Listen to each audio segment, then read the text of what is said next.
Hey, good afternoon to you. It's 5:06 here, News Talk 105.9 WMAL, where we're making sense of the news. You can join us, 888-630-9625, 888-630-WMAL. Canada folding like origami in the last hour. They're dunzo in the trade war. All of a sudden, they're following Mexico's lead. Claudia Sheinbaum, the president down there, saying, wait, don't tariff us. Don't tariff us. We will secure the border, announcing she's deploying 10,000 troops to secure the U.S.-Mexico southern border on that side of the border. Wonderful. Meanwhile, Justin Trudeau he just lost a game of chicken because he came out just a moment ago and announced that he, too, is now sending 10,000 Canadian frontline personnel, a bunch of Dudley Do-Rights, headed to the border to stop the flow of illegal aliens and fentanyl into the United States of America. Here's Justin Trudeau. This is what he expressed on X. That would be Elon Musk's platform, so you know he's really surrendering. Quote, I just had a good deal with President Trump. Good call, that is, with President Trump. Canada is implementing our $1.3 billion border plan, reinforcing the border with new choppers, technology, and personnel, enhanced coordination with our American partners, and increased resources to stop the flow of fentanyl. Nearly 10,000 frontline personnel are and will be working on protecting the border. I really do hope they're Mounties, don't you? Canadian Mounties.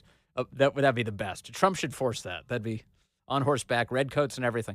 In addition, Canada is making new commitments to appoint a fentanyl czar. We will list cartels as terrorists, ensure 24/7 eyes on the border, launch a Canada-U.S. joint strike force to combat organized crime, fentanyl, and money laundering. I've also signed a new intelligence directive on organized crime and fentanyl, and we will be backing it with $200 million. Let's hope it's the U.S. dollars, not that fake Canadian stuff. Let's go for the real deal. $200 million. Proposed tariffs will be paused, says Trudeau, for at least 30 days while we work together. Well, that's fun. What does President Trump have to say about all of this? Glad you asked. He just posted to Truth Social in the last hour. Quote, Canada has agreed to ensure we have a secure northern border and to finally end the deadly scourge of drugs like fentanyl that have been pouring into our country, killing hundreds of thousands of Americans while destroying their families and communities all across our country. I am very pleased with this initial outcome, and the tariffs announced on Saturday will be paused for a 30-day period to see whether or not a final economic deal with Canada can be structured. Fairness for all, he said. So there you go. So in the course of what was that? Not even 48 hours, we have two countries, our southern neighbor and our northern neighbor, agreeing to up-armor the American border to stop the flow of people and deadly drugs into our country. And the tariff threat doesn't disappear. It's on ice for 30 days. It's on ice for 30 days. And President Trump is sticking with this tariff threat, saying if he's not impressed by them, it's on. It's on. Because there's a lot that needs to happen. Right now on this trade war stuff, first of all, we have dramatic trade imbalances with Mexico and Canada that the president is trying to address. The president is watching and looking at, and he's been talking about this his whole career, decades of destruction to American industrial capacity, to American jobs that need to be reversed. Additionally, we have countries, obviously China is right there at the front, but Canada among them as well too, that are straight up taking advantage of us. And when we have these headlines, oh, Trump imposes a 25% tariff on Canada, how could he do such a thing? Do you realize that if you look at the current tariff structure against the United States from Canada, that they have the equivalent of 25% tariffs on us through both actual tariffs and non-tariff barriers? That would include things like quotas on how much product is allowed to be purchased in Canada from the United States of America. They have trade barriers up against us. If anything, President Trump is responding to those trade barriers. Right now, Canada imposes tariffs on purchasing things like American dairy products. That hurts dairy farmers in the United States. They impose quota on dairy purchases, on dairy farmers in the United States. President Trump is not fighting for Canadians. He's fighting for us. He ran on this. He said this is what he was going to do. And now he's delivering on the promise that he was elected on. Rightfully so. So it's interesting now, Canada getting 30 days reprieve by promising 10,000 troops of some kind on our northern border and it seems like well over $1 billion commitment to securing things. God willing, they do. We've got a huge border crisis. And it's coming not just from the northern border, not just from the southern border, but also by way of visa overstays. There's a lot to deal with here. President Trump has a lot of people around him who are aggressively tackling this issue. Tom Homan leading the charge. You see Secretary of Defense Hegseth, Secretary of Homeland Security Kristi Noem, all focused on this, and rightfully so.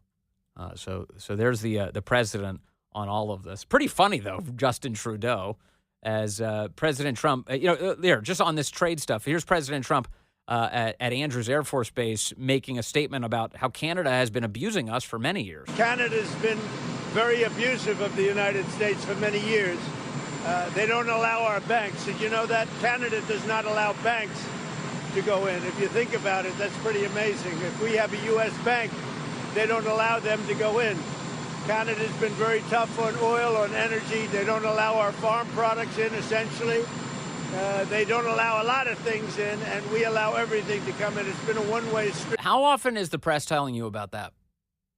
How often are they mentioning it? Everything is devoid of context, isn't it? When it comes to President Trump, either they don't know or they're actively subverting your ability to know just by way of their coverage. The press doesn't talk about this. They don't talk about Canadian barriers on the United States. They just act like Trump is some sort of ungrateful lunatic. He's being mean to those nice people who speak with the funny accents who live to our north. That's the way that the press covers this. Trump, why does it fall on Trump? Why does it fall on Trump? For him to be one of the only places where you can find out the rest of the story. What is happening here? He's like, look, our guys are getting a raw deal. We're not treated fairly. We subsidize Canada by the tune of about $200 billion a year. And for what? What do we get out of it? We don't get anything out of it. I love the people of Canada. I disagree with the leadership of Canada. And something's going to happen there. But if they want to play the game, I don't mind. We can play the game all they want. I don't mind. We can do that. I've been shot. I can handle anything. I'll literally go. Okay, let's go toe to toe. I'm fine with it.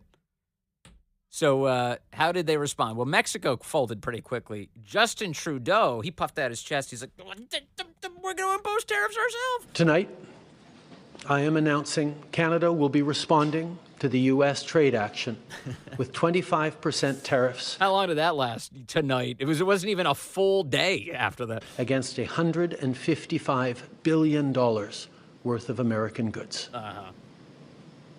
This will include immediate tariffs on $30 billion worth of goods as of Tuesday, followed by further tariffs on 120. You see all the Canadian officials out there like, we're going to stop buying bourbon. You see this at all? I was following this very closely as a bourbon guy. It's like, really? You're going to stop buying bourbon? Good. More for me. We've got enough problems with allocated product not being available. If we stop selling it to Canada, that's going to give us an advantage. Thank you, Canada. Please ban bourbon from your country. That's going to be a really nice deal. You know, I'm really annoyed by all the stuff that's allocated. We could definitely expand the list of available products here in the United States if we cut Canada out of the deal. You know? You keep Canadian whiskey, we'll keep bourbon. You keep the Crown Royal, we'll keep the Stag. All right? We've got a better situation here. $5 billion worth of American products in 21 days' time to allow Canadian companies and supply chains to seek to find alternatives. All right, whatever. Anyway, that's Castro's kid saying that they're going to impose tariffs, and then he folded in no time. So here we are. Yesterday, a reporter asking President Trump, what do Canada and Mexico need to do for you to lift the tariffs? We, of course, know how this has all gone, but here's what President Trump said yesterday. What are specifically you want? That have to balance out their trade, number one. That's got to stop people from pouring into our country, and we've stopped it. They haven't stopped it. We've stopped it. They have to stop people from pouring in, and we have to stop fentanyl, and that includes China. Fentanyl has killed this year at least 200,000 people. It's pouring in from China through Mexico and Canada, and they've got to stop it. And if they don't stop it, the tariffs are going to get worse, a lot worse. I hope he's wrong about that number, 200,000. It seems like a very big number. We are in the vicinity, we know, each year of over 100,000 drug overdose deaths. The majority of them, the overwhelming majority, fentanyl. We're losing a lot of people. And the primary conduit for all of this is through Mexico. That comes to us from China, which controls everything south of our border, quite unfortunately, too much of it at least. Everything from the Panama Canal to the Darien Gap to the cartels themselves in Mexico, to the pill presses that are sold at cost by the Chinese, all of the precursor products that are used to create fentanyl sold at cost by the Chinese. You have Chinese chemists who are in Mexico who are building the fentanyl that's coming into our country. The cartels are using Chinese encrypted apps to bring the fentanyl in. It's a Chinese operation to kill American citizens. And President Trump would like to put an end to it. Again, how much attention does our press pay to this issue? Somewhere south of 2% of the time, closer to zero, usually almost entirely zero. You don't usually have them even mentioning China's role in all of this. It's disgraceful. President Trump is right to tackle this. 100,000 Americans a year? Or in the number he just gave, 200,000 dying to this? Yeah, we got to stop that. That's priority number one. And I love the media. They act like Trump's crazy for designating the cartels terrorist organizations. Why do you think that happened? They're killing more Americans every year than, 33 9/11s? Does that put it in perspective? Yeah, it's a lot of people. A lot of people. And so the president's serious about this. Unserious are people like Chuck Schumer, who this weekend filmed a video of himself holding a Corona in a can. Who drinks Corona out of a can? You drink it out of a bottle. You got to stuff the lime into the bottle. Chuck Schumer, who doesn't know how to grill or drink a beer. Let's just take Super Bowl Sunday, okay? It's going to affect beer, okay?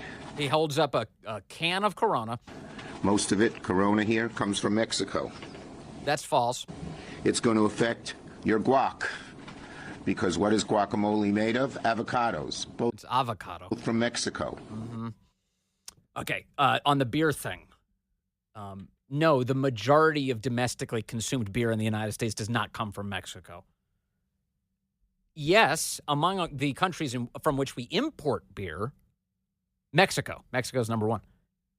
The United States produces almost all of the beer that Americans consume.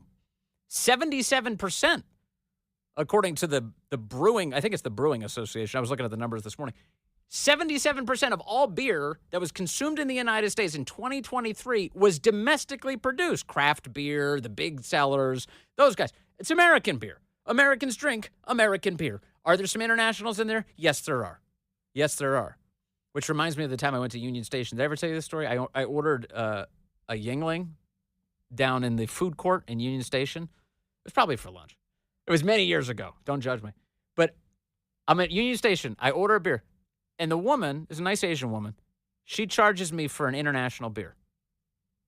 And I said, ma'am, it's a Yingling. It's domestic. It comes from Pennsylvania. It's not an international beer.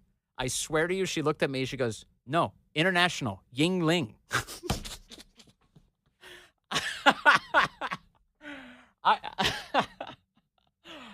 I didn't even know what to say to that. That was unbelievable. I can't even believe that happened.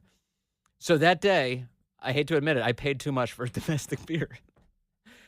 They're probably too much for the Yingling anyway. The domestic prices were too high. It was Union Station. I don't know what I was doing. It's $5.21 now. That's Phil Murphy. I was hoping to get to that. Maybe I'll get to that in a minute. Let me see. I've got Adam calling in from Silver Spring, line 5. Adam, good afternoon, sir. You're on the Vince Coglianese Show. Good afternoon. I just wanted to say I am so proud of Donald Trump. America should be very proud of him. He is a master negotiator. I mean, here it is the other day, he told Canada and Mexico, I'm going to put 25% a tariff on your country, on all the goods that come into our country. Yeah. And look what happened. They came in. America should be proud. I am so proud that I voted for him 2016, I voted for him 2020, and I voted for him this time. I'm so proud of him. America should be proud of him. What is wrong with him? Wake up, America! I know this is as straightforward as it gets. The man ran on this, so you and I voted for him on that basis. He gets into office. The scandal is that he's doing what he told the voters he said he would do. So the media is going crazy. I'm like, what do you mean? Why are you going crazy? Adam and I both knew he was going to do this. He ends up threatening them, and then they don't take him seriously, so he calls their bluff. He's like, no, fine, you don't take me seriously? I'm going to carry it through. He carries it through, Adam, and now what are they doing? Backflips. I just love this man. I tell you, I don't understand it. I'm a common sense person. I'm a realist. And, what's wrong? Can you tell me what's wrong with America? The media. mean, everybody should be on board with this man. Yeah, amen. No, it's the media. It's people being lied to by the press. I mean, that's really at the core of this. Luckily, Adam, I think fewer and fewer people are under their spell, which they've noticed, which is why they're becoming more and more hysterical. Adam, thank you. I appreciate that call. I'm right there with you, brother. I think, this whole idea of, vote for somebody and then they actually do what they said they would do. I'm annoyed by how novel it is, how unusual it is. That's the scandal. And what does the left have to say? None of this is a surprise. Trump telegraphed his entire punch. Over the years, he's been telegraphing this punch. It's been slowly moving at them. And they're acting like it's unbelievable. They're finally getting hit in the face. I can't even believe this happened. Oh, how is Elon Musk involved in this administration? Dude, he was on the campaign stage with Trump. He ran with Trump. This is not a surprise. This is what people voted for. They're getting what they voted for. All right, more in a moment. USAID, Democrats losing their minds. I'll tell you what that agency's been up to. Hey there, 5:35 now, WMAL, where we're making sense of the news. You can join us, 888-630-9625, 888-630-WMAL. USAID is getting some scrutiny from the Trump administration, and that makes the left angry. To all the employees at USAID, thank you, thank you, thank you. Yes, thank you. What is it you do again? Thank you for that. Keep America safe. And you help people all around the world. And I want to apologize. You destabilize their governments everywhere. I want to say I'm sorry that you have to put up with this offensive bullshit coming out of this White House. Yeah, that's right. Tough talk to defend the piggy bank that the left really wants to keep you from staring at a little too much. They're going crazy. Rachel in Clark County, Virginia now, line 2. Rachel, good afternoon to you. You're on the Vince Coglianese Show.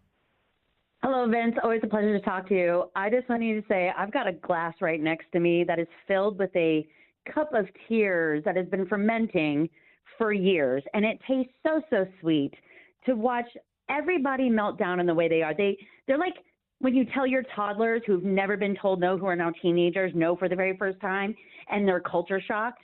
These kids, Yes. Tell me you've never been spanked without telling me you've never been spanked or told no. That's right. No, this is a theatrical, in the middle of the aisle, pounding your fists breakdown we're watching from the left right now. It is absolutely hilarious, and it's vindicating, and it feels so sweet, and I'm sorry to say that, but we have been put through enough for way too long. This is our time, and you know what? They're just going to have to get used to it because – they wanted to FA. Well, they're about to FO. Yeah, they're FOing right now. That's true. And actually, it's funny. Doesn't it tell you everything, Rachel, that you get all these Democrat elected officials standing outside of an under-the-radar government agency, screeching at the highest possible volume they can muster about how the Constitution in the United States is dedicated to the protection of USAID. And then you get like today, I saw there was a senator, Democrat from Hawaii, Brian Schatz, that's his real name, and he apparently is saying that he wants to stall every Trump nominee going forward until USAID is once again protected from public scrutiny. Can you believe that? This is like when your parents come into your room and are about ready to bunk toss you, and you got a Playboy or something hidden underneath the mattress, and you're doing whatever you can to stop that from happening. Yeah. That's what this is. The piggy bank is closed. I want to know where all this money went because we sure as heck know it didn't go where it was supposed to. No. So I want to know whose pockets it went into. And it's the time of light and disinfectant, and Hollywood too, with the Epstein list coming out. they're all crying out. I hope they had a lot of fun last night in their rigged Grammys, like the rigged Chiefs game. It's just they're all about to be told no and be spanked for the very first time. I love it. It's gonna be glorious. Well, what's the phrase? Daddy's home. I think that's one of them. Hey, thank you very much. I appreciate this call. Good to hear from you. Let me actually point to what she's talking about here with what USAID has been spending money on, to the extent that we know the answer. And this is very simple. Elon Musk and his group of nerds are trying to get to the bottom of this, and I mean it. By the way, he's got a bunch of these brilliant young people. I think they're young. I just assume they're all young. Young people who are working for them. They're engineers. They're the kind of people who would normally be becoming filthy rich, engaged in industry. You know, guys that he's brought over from SpaceX, guys that he's brought over from Tesla. He's brought some of these guys into X, formerly Twitter, to fix that environment. Remember they laid off like tons of people at Twitter? They fired everybody. How's that operation these days? Oh, better than ever. They trimmed it down dramatically. They imposed community notes. They made it so that it's easier to find the truth. In fact, you can have open debate, more robust debate. That's what we need. We don't need censorship. We need the free exchange of ideas so that the best ones win out. And then he's been tasked with running the Department of Government Efficiency. So he brought his nerds with him. He brought all the same guys with him. He said, well, look, I've got this fix-it force that's really good at doing all these other things. Let's bring them in here. And they have set to work fixing things up. And there was a piece this weekend, in Wired magazine, which is a pretty dedicated lefty outlet, which is furious that Elon Musk is bringing in all these geniuses to work on it, to work on things. And our buddy David Strom writes about this weekend over at Hot Air. Headline, Wired doxed Doge engineers. Now they are being hunted. They're being hunted. What's going on? The war on Doge has intensified as Elon Musk and crew start tearing down the deep state. The deep state is striking back by calling for Doge employees to be literally hunted by leftist activists. Over on a social media platform called Bluesky, basically you have people, lefties, who have left X. They don't want to be on Elon Musk's platform. They're not interested in a free exchange of ideas. They need an echo chamber. That's the only place they can be. And so they created a social media platform called Bluesky, and they all left. They all went to Bluesky. And so on Bluesky right now, leftists are calling for hunting down Elon Musk's guys, the guys who are working for you, on your behalf. The government efficiency that you just voted for on Bluesky, they want to stop this. And as Andy No, the reporter, points out today, leftists on Bluesky and other social media sites are mobilizing threats of violence against the Doge team, staff, and their families as revenge against Elon Musk and the Trump administration. Also, there are Reddit posts, one of the most popular social media sites on the planet, calling for violence and harassment against the Doge team. And they've been doxxed by Wired magazine. They named 19 to 24-year-old young adults who are working with Doge right now, who are very good, talented engineers, talented thinkers who are working with Doge in order to figure out what is the most wasteful stuff in the government and where can we trim? Where can we save taxpayers some money? How can we slow down this inflation? How can we get the debt under control? This is what you want. And as David Strom writes today, Bluesky is the nice and moderated social media platform where all the, quote, best people avoid the nastiness and Nazi-like behavior on X. And they're so concerned about the Nazification of the U.S. by people who are shrinking the grifting deep state that they're calling for the death of Doge employees. And as government employees try to lock out Doge investigators, outside agitators are ramping up the outside war on government accountability. So they're threatening these guys. Now, that brings me to today, where I've got some encouraging news in reaction to this. Normally, these threats, say if Joe Biden was still in power, you know what these threats would amount to? Nothing. They would let them happen. It's like, yeah, you can threaten the lives of people who want to make the government more efficient. Totally fine in Biden's America. Not fine in Trump's America, not fine in your America. The U.S. attorney, the current U.S. attorney for Washington, D.C., is a guy called Ed Martin. Ed Martin. And this guy is putting in some hours right now. First of all, I don't know if you've seen any of this. If you haven't, you should check out his X account. I can't recommend it enough because it's the source of so much satisfaction to me right now.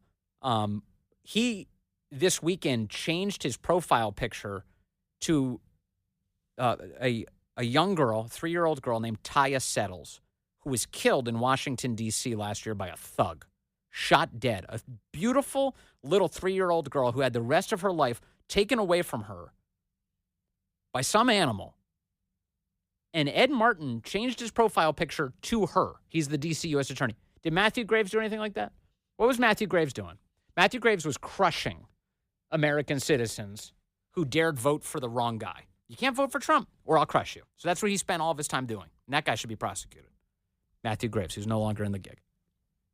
So Ed Martin's in the gig. And he posts this weekend, hey, thugs with guns, we're coming to avenge the deaths of innocents, like Taya Settles. Quote, vengeance is mine, but prison is yours. Hashtag you will say her name on the way to jail.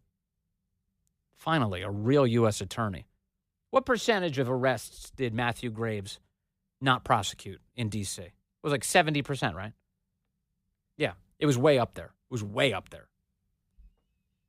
Ed Martin also not only made his profile photo on X a picture of Taya Settles, he also made the wallpaper on his phone a picture of Taya Settles. So every time he picks up his phone, guess who he's thinking about? Taya Settles. And going after the vile human beings who would kill someone like Taya Settles. And that brings us to today. These threats against DOJ employees. Ed Martin has begun to review evidence of these threats. U.S. Attorney, Washington, D.C. Statement today, 32 minutes ago. Quote, our initial review of the evidence presented to us indicates that certain individuals and our groups have committed acts that appear to violate the law in targeting DOJ employees, said Edward R. Martin, Jr., U.S. Attorney for the District of Columbia. Quote, we are in contact with the FBI and other law enforcement partners to proceed rapidly. We also have our prosecutors preparing.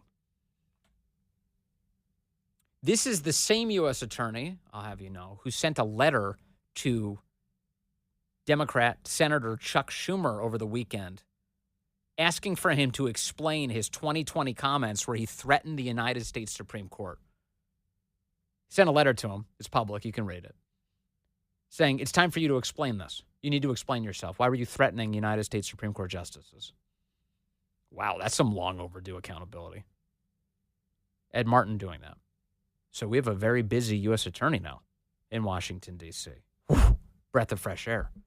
Total change of pace from what we had before. So keeping an eye on that. Now, what has DOJ discovered? Well, they're looking through everything going on at USAID. The doors there were locked today because we need to put it on ice. Timeout for you. You're on timeout now. We're going to take a look at what you've been up to. And among the things they've been up to through the years, this is all publicly available. You can see a lot of this stuff. I mentioned earlier in the program, they were funding the EcoHealth Alliance. They were dumping money into the very group that appears to have paid for the creation of COVID, which was all over the planet. So, yeah, way to go, USAID, in your mission of helping people. They've been very involved in Ukraine leading up to and in the wake of the very revolution in 2014 that the United States government seems to have fomented without your permission, which, of course, has led to all of the ensuing chaos that's happened since then, as Putin has invaded multiple times, only under Democrat presidents. Millions of people dead as a result of that. Horrifying. What else are they up to? Well, they've been spreading transgender propaganda. You know that? USAID. They've been telling people they've been born in the wrong body. They've been doing that for years. Back in August of 2021, they have an article online that they posted. USAID did. 5 ways USAID promotes LGBTQI plus inclusion around the world. In the piece, they brag about funding transgender propaganda in Bangladesh, South Africa, Kosovo, Guatemala, the Middle East, and North Africa. Now, what does this do to advance U.S. interests if you try and convince the citizens of the world that they were born in the wrong body? How does that help anybody? First of all, how does that represent aid? And again, don't be confused by the name. It's the Agency for International Development. It's not actually about providing aid to anybody, but that's what they dress themselves up as. Aid. Telling people they were born in the wrong body? That's totally destructive. Why would you support that? Oh, look at this. They're linked to George Soros. How about that? Mike Gonzalez, our buddy from the Heritage Foundation over the years, great guy, smart guy. He knows a lot about Marxism and rooting it out. He wrote a piece back in 2017, headlined, State Department and Congress should probe USAID, Soros promotion of radical agenda overseas.